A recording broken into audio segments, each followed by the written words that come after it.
నమస్కారం, సంగ్రహ స్టూడియోస్కి స్వాగతం. హెడ్లైన్స్ చూద్దాం.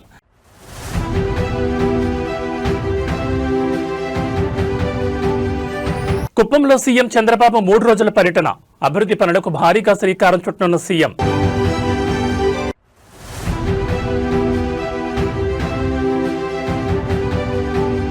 ఫోన్ ట్యాపింగ్ కేసులో బిగ్ అప్డేట్. కేసీఆర్ కు మరో నోటీస్ ఇవ్వనున్న సిట్.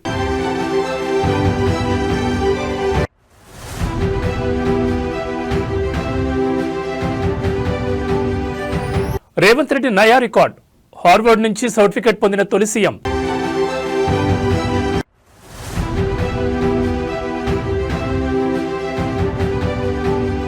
తిరుపతిలో వైఎస్ఆర్సీపీ పరిహార హోమం. లడ్డూ వివాదంపై సీబీఐ నివేదికతో ప్రత్యర్థిపై ఎదురుదాడి.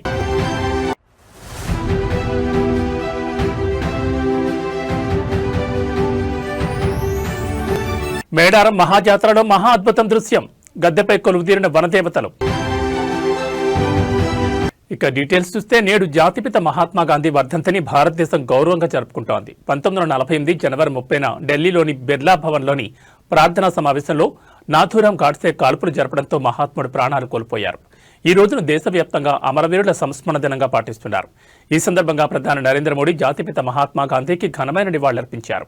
ఈ సందర్భంగా మోదీ మాట్లాడుతూ, జాతిపిత మహాత్మా గాంధీ వర్ధంతి సందర్భంగా ఆయనకు నా హృదయపూర్వక నివాళులర్పిస్తున్నాను.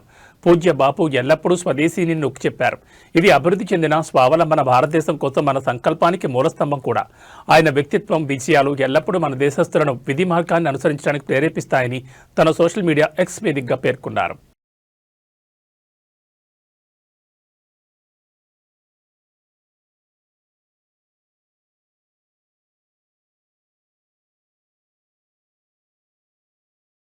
ఏపీ సీఎం చంద్రబాబు నాయుడు నేటి నుంచి 3 రోజుల పాటు తన సొంత నియోజకవర్గం కుప్పంలో పర్యటించనున్నారు. ఈ పర్యటనలో భాగంగా ఆయన పలు అభివృద్ధి కార్యక్రమాలకు శ్రీకారం చుట్టనున్నారు.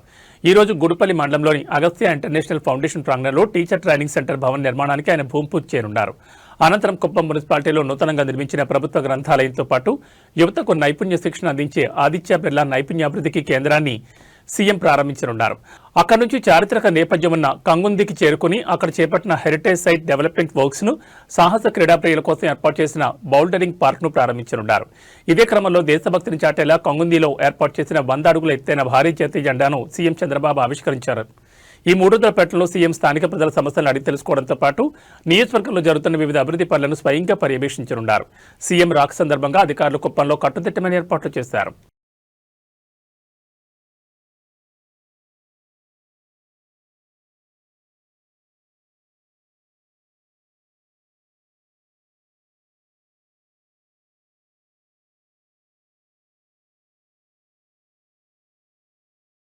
ఫోన్ ట్యాపింగ్ కేసు విచారణ కీలక దశకు చేరుకుంది. బీఆర్ఎస్ అధినేత మాజీ సీఎం కేసీఆర్ విచారణకు హాజరు కావాల్సిందిగా ప్రత్యేక దర్యాప్తు బృందం మరోసారి నోటీసులు ఇచ్చేందుకు సిద్ధమవుతోంది. అయితే నిన్న ఇచ్చిన నోటీసు ప్రకారం కేసీఆర్ ఇవాళ మధ్యాహ్నం 3 గంటలకు విచారణకు హాజరు కావాల్సింది. అయితే ప్రస్తుతం రాష్ట్రంలో మున్సిపల్ ఎన్నికల హడావిడి నెలకొనడం, పార్టీ అంతర్గత సమావేశాల్లో బిజీగా ఉన్న కారణంగా ఆయన విచారణకు రాలేనని సిట్కు లేఖ రాశారు. కేసీఆర్ విజ్ఞప్తిని పరిగణలోకి తీసుకున్న సిట్ అధికారులు తదుపరి విచారణ తేదీని ఖరారు చేస్తూ రేపు మరో నోటీసు జారీ చేసే అవకాశం ఉంది. ఆ నోటీసులో విచారణకు హాజరు కావాల్సిన ఖచ్చితమైన సమయాన్ని, ప్రదేశాన్ని కూడా పేర్కొనబోతున్నట్టుగా తెలుస్తోంది. అయితే విచారణ ఎక్కడ జరగాలనే అంశంపై ప్రస్తుతం ఉత్కంఠ నెలకొంది. చట్టపరమైన నిబంధనల ప్రకారం వయసు రీత్యా కేసీఆర్ పోలీస్ స్టేషన్కు రానక్కర్లేదని, ఆయన కోరుకున్న చోట విచారణ జరిపేందుకు సిట్ వెసులుబాటు కల్పించింది.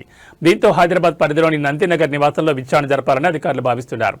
కానీ ప్రస్తుతం కేసీఆర్ ఎర్రవెల్లి ఫామ్ హౌస్లో ఉంటున్నందున విచారణ అక్కడే జరగాలని కోరుతున్నట్లుగా పార్టీ వర్గాలు తెలిపాయి. నోటీసులు ఎవరికి ఇచ్చారు సార్? ఎవరికి ఇవ్వడం జరిగింది? నోటీసులు ఎవరికి ఇవ్వడం జరిగింది? ఎవరికి ఇచ్చారు చెప్పండి. ఎవరికి ఇచ్చారు? నోటీసులు ఎవరికి ఇచ్చారు?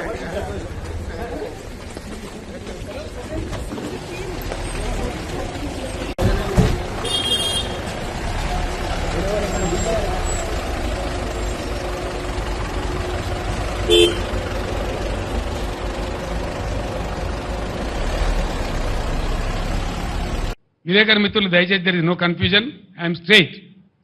కాళేశ్వరం, అసలు కాళేశ్వరం గురించి, ఆ ప్రాజెక్టు గురించి వీళ్ళకు తోక తెలియదు, నా తొండం తెలియదు. ఇప్పుడు ఉన్నోనికి ఏమీ తెలియదు, ఇంటికి కూడా తెలియదు. కోపం వస్తుంది, బాధ కలుగుతాయి. ఏమైందండి దానిలో? మేడిగడ్డ బరాజులో దానికి 3 బరాజులు ఉన్నాయి. మేము కొత్తగా కట్టినాయి. సైడ్లో కూడా ఉన్నాయి.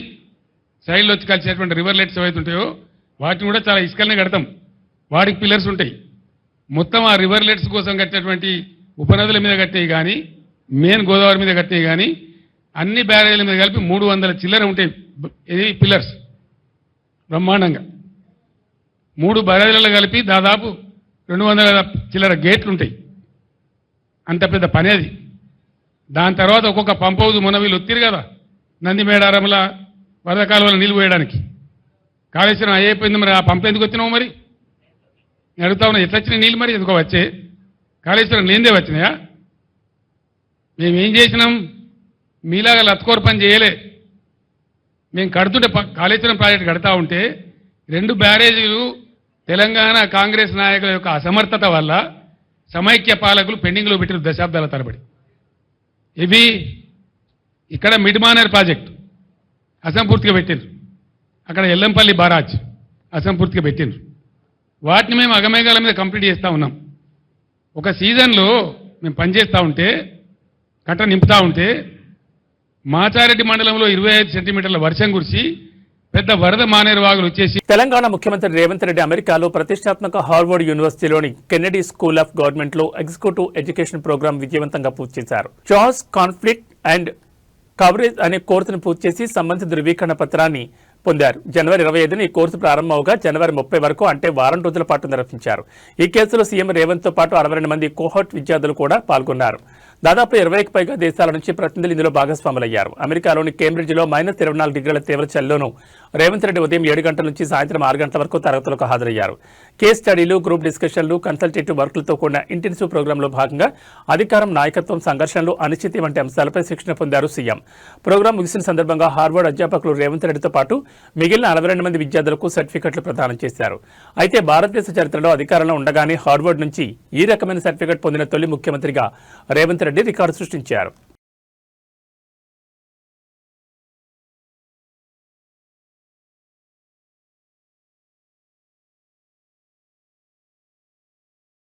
తిరుమల శ్రీవారి లడ్డూ ప్రసాదం చుట్టూ నెలకొన్న వివాదం కొత్త మలుపు తిరిగింది. లడ్డూ తయారీలో వాడిన నెయ్యిలో జంతు కొవ్వు లేదని, అది కేవలం వెజిటబుల్ ఆయిల్స్ మరియు కెమికల్ ఎస్టర్లతో జరిగిన సింథటిక్ అడల్ట్రేషన్ అని సిబిఐ నేతృత్వంలోని సిట్ తన తుది ఛార్జ్షీట్లో పేర్కొంది. దీంతో గతంలో కూటమి ప్రభుత్వం చేసిన ఆరోపణలు అవాస్తవమని తేలిందని వైఎస్ఆర్సీపీ నేతలు మండిపడుతున్నారు. ఈ నేపథ్యంలో శ్రీవారి ప్రసాదంపై జరిగిన నిందలకు పరిహారంగా టీటీడీ మాజీ చైర్మన్ భూమన కరుణాకర్ రెడ్డి ఆధ్వర్యంలో తిరుపతిలోని అన్నమయ్య భవనంలో శ్రీనివాస ప్రసాద నిందా పరిహార హోమం భక్తి శ్రద్ధలతో ప్రారంభమైంది. కూటమి ప్రభుత్వం చేసిన అపచారానికి ప్రాయశ్చిత్తంగా లోకక్షేమం కోసం ఈ హోమం నిర్వహిస్తున్నట్లు పార్టీ శ్రేణులు వెల్లడించారు.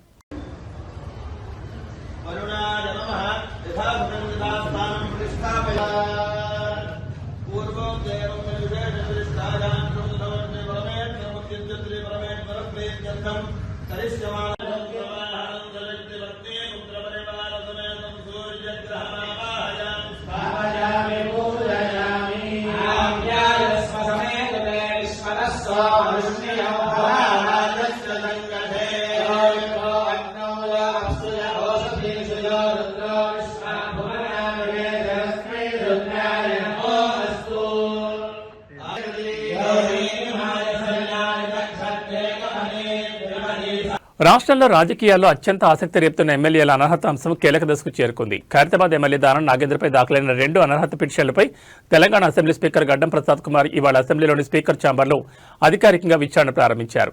బీఆర్ఎస్ తరపున పిటిషన్ వేసిన ఎమ్మెల్యే పాడి కౌశిక్ రెడ్డితో పాటు ఆయన తరపు న్యాయవాదులు స్పీకర్ ఎదుట హాజరై తమ వాదనలు వినిపించనున్నారు. మరోవైపు దానం నాగేంద్ర తన న్యాయవాదులతో విచారణకు హాజరయ్యారు. అయితే విచారణకు ముందే దానం స్పీకర్కు ఒక అఫిడవిట్ సమర్పించారు. అందులో తాను బీఆర్ఎస్ పార్టీకి రాజీనామా చేయలేదని, ఇప్పటికీ ఆ పార్టీలోనే కొనసాగుతున్నానని పేర్కొన్నారు. 2024 మార్చిలో తాను కాంగ్రెస్ సమావేశానికి హాజరైంది కేవలం వ్యక్తిగత హోదాలోనే తప్ప పార్టీ మారినట్టుగా కాదని తెలిపారు. కాగా పార్టీ మారిన ఎమ్మెల్యేల అనర్హత కేసులో దేశ అత్యున్నత న్యాయస్థానం సుప్రీంకోర్టు విధించిన గడువు ఈ నెల 31తో ముగినుండడంతో స్పీకర్ గడ్డం ప్రసాద్ కుమార్ విచారణను వేగవంతం చేశారు. గతంలో ఫిరాయింపు ఆరోపణలు ఎదుర్కొన్న మెజార్టీ ఎమ్మెల్యేల పిటిషన్లను స్పీకర్ కొట్టేసిన విషయం తెలిసింది. ఇప్పుడు దానం నాగేందర్ విషయంలో స్పీకర్ ఎలాంటి నిర్ణయం తీసుకుంటారనేది స్టేట్ పాలిటిక్స్ లో హాట్ టాపిక్ గా మారింది. The House is urgent to meet again at 10 a.m. on Monday, the 16th December 2024. ఓకేనా సార్? చెప్పండి సార్, ఏంటి స్పీకర్ ఇచ్చిన నోటీసులను ఎట్లా రెస్పాండ్ అవుతారు? రేపు స్పీకర్ గారు ఇచ్చిన దానికి మా అడ్వకేట్ ద్వారా మనం రిప్లై పంపించడం జరిగింది. మళ్ళీ నాకు స్పీకర్ నుంచి ఇంకా ఏం పిలిపేం రాలేదు. వచ్చినప్పుడు నేను నా అడ్వకేట్ వెళ్ళి మేము ఇస్తాం తప్పకుండా. అదేవిధంగా మేము ఇచ్చినటువంటి రిప్లై ఇప్పటిదాకా మాకు వచ్చిన దానికి మేము రిప్లై జవాబు ఇచ్చాము ఒకటి. కానీ ప్రత్యేకంగా మమ్మల్ని మరి ప్రెసిడెంట్ గమ్మని ఎక్కడ స్పీకర్ గారు ఇప్పటిదాకా చెప్పలేదు. చెప్పినప్పుడు నేను వ్యక్తిగతంగా పోయి ఉన్నటువంటి క్రాస్ ఎగ్జామినేషన్ పిటిషనర్స్ ఉంటుందని నేను అనుకుంటున్నాను. నాకు తెలిసిన లా ప్రకారంగా పిటిషనర్స్ కి ఉంటది. తర్వాత నన్ను పిలుస్తుండొచ్చు. నన్ను పిలిచినా కూడా నేను తప్పకుండా వెళ్ళి నా ఎక్స్ప్లెనేషన్ మీరు రాజీనామా చేయాల్సి లేదంటే అనర్హత వేటు పడుతుందనే భయంతో ఇట్లా అఫిడవిట్ దాఖలు చేశారు దాననాయందర్ అని చెప్పేసి రెండే ఇష్యూలు. రాజీనామా చేయాల్సిన పరిస్థితి వచ్చినా, ఒకవేళ అట్లా డిస్క్వాలిఫికేషన్ వచ్చినా, నేను ప్రజాబలంతో ఇన్నిసార్లు గెలిచాను. అక్కడ ఆసిఫ్ నగర్ లో ఎంఐఎంఓలో అంత బలమైన ఉంటేనే నేను ప్రజలతో గెలిచాను. కాబట్టి ప్రజల మనిషిని, ప్రజల మధ్యలో ఉండేటోని. ప్రజాబలమే నా బలం. తప్పకుండా నేను అలాంటి పరిస్థితి వస్తే తప్పకుండా మళ్ళీ ప్రజాక్షేత్రంలో వస్తాను. తప్పకుండా మళ్ళీ పోట్లాడతాను. కాంగ్రెస్ ఎమ్మెల్యే అని చెప్పిన దాననాయందర్ ఇప్పుడు మళ్ళీ బీఆర్ఎస్ ఎమ్మెల్యే అని చెప్పేసి అఫిడవిట్ ఇవ్వడంలో అఫిడవిట్ స్పీకర్ ఇచ్చిన దాంట్లో మా అడ్వకేట్ ఇచ్చారు. మా అడ్వకేట్ గారు ఢిల్లీలో ఉండే ఈ రోజు మాట్లాడి మా అడ్వకేట్ తో మాట్లాడిన తర్వాత నేను చూస్తాను. నేను చెప్పాను కదా మా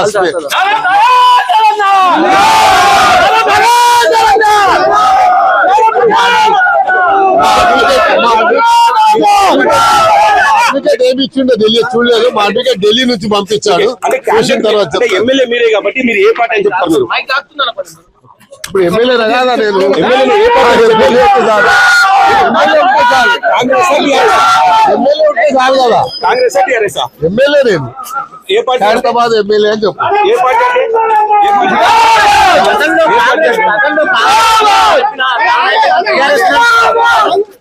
మీరు ఏ పార్టీ అంటే కాంగ్రెస్ నుంచి కాంగ్రెస్ పార్టీ నుంచి ఎంపీకి పోటీ చేశారు. హైదరాబాద్ ఎమ్మెల్యే అని చెప్తున్నా. కాంగ్రెస్ పార్టీ నుంచి మేడారం మహాజాతరలో మహా అద్భుత దృశ్యం ఆవిష్కృతమైంది. గద్దెపై సమ్మక్క కొలువు తీరారు. దీంతో వనదేవతలను దర్శించుకోవడానికి భక్తులు పోటెత్తారు. మేడారం జాతరలో మరో కీలక ఘట్టం ఆవిష్కృతమైంది. సమ్మక్క తల్లి గద్దెపై కొలువయ్యారు. రెండో రోజు ప్రధాన ఘట్టాన్ని కండ్లారా వీక్షించి పులకించిపోయారు భక్తులు. చిలకలగుట్ట వద్ద పూజలు చేసిన తర్వాత మేడారానికి సమ్మక్క తీసుకొచ్చారు పూజారులు. చిలకలగుట్ట నుంచి అమ్మవారి కిందికి దిగే టైంలో గౌరవ సూచకంగా ఎస్పీ గాలిలో కాల్పులు జరిపారు. అత్యంత కట్టుదిట్టమైన భద్రత మధ్య కోయ పూజారులు గద్దెలపైకి తీసుకొచ్చారు. తొలి రోజు కన్నెపల్లి, కొండాయి, పూనుకొండల నుంచి మేడారం చేరుకుని గద్దెలపై కొలువు తీరారు సార్లమ్మ, పగడిగిద్దరాజు, గోవిందరాజులు. రెండవ రోజు సాయంత్రం చిలకలగుట్ట నుంచి సమ్మక్క తల్లి రావడంతో వనదేవతల దర్శనానికి క్యూ లైన్లలో బార్లు తీరారు భక్తులు. వనదేవతలకు బెల్లం మొక్కులు చెల్లిస్తున్నారు. భక్తులు బెల్లం మొక్కులే కాదు, ఎదుర్కోళ్ళ ఆచారం కూడా ఉంది. అందుకే అమ్మవారికి కోడిని సమర్పించి మొక్కులు తీర్చుకుంటున్నారు. మేడారం పరిసరాల్లో ఎటు చూసిన ఆధ్యాత్మిక శోభ కనిపిస్తోంది. 8 కిలోమీటర్ల దూరం వరకు భక్తులు కనిపిస్తున్నారు. తెలంగాణలోని అన్ని ప్రాంతాల నుంచే కాకుండా పొరుగు రాష్ట్రాలు ఏపీ, ఛత్తీస్గఢ్, మహారాష్ట్ర నుంచి భక్తులు తరలివస్తున్నారు. సామాన్యులే కాకుండా పలు రంగాల ప్రముఖులు, పలు పార్టీల నేతలు వనదేవతల దర్శనాలకు తరలి వెళ్తున్నారు.